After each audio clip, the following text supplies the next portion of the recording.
it's interesting that you said he takes on the whole length and breadth of humanity. It's not just he comes and bam, Right. but he lives as a human for 33 years and Right.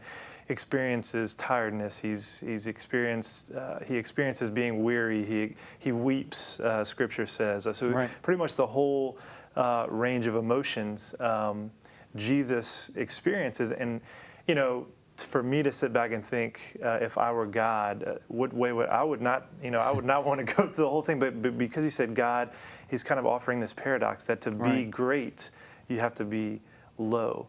And so I guess if you could maybe just talk about that, you mentioned a little bit ago about the suffering. Right. God's suffering. How can we kind of wrap our minds that God suffers? Right, and God doesn't just suffer, he suffers with us. Right.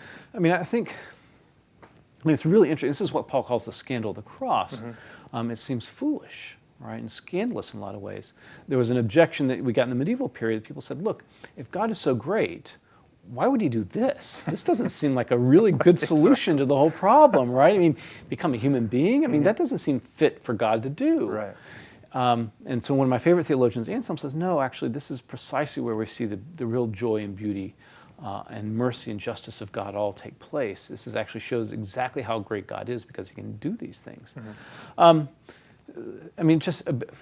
It seems odd, though, right, to God become a human being. Right. And so how do we make sense of that?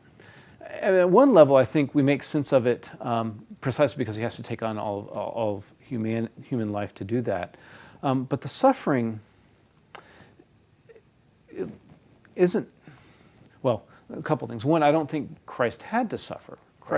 What Christ had to do, Christ obeyed, right? So there's this really interesting verse in Romans chapter 5, set of verses between 5:12 and 21, where Paul says, look, there's a mirror image going on here, right?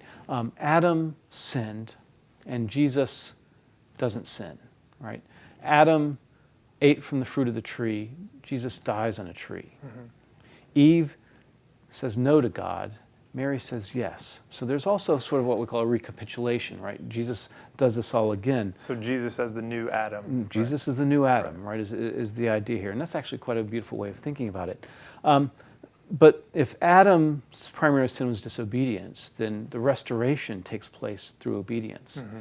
And so, as Anselm says, God didn't will the suffering of Jesus at all. Because why would God will the innocent suffering, right? That wouldn't be very divine. Mm-hmm. He said what God willed was that Jesus obey, and that's what Jesus also willed.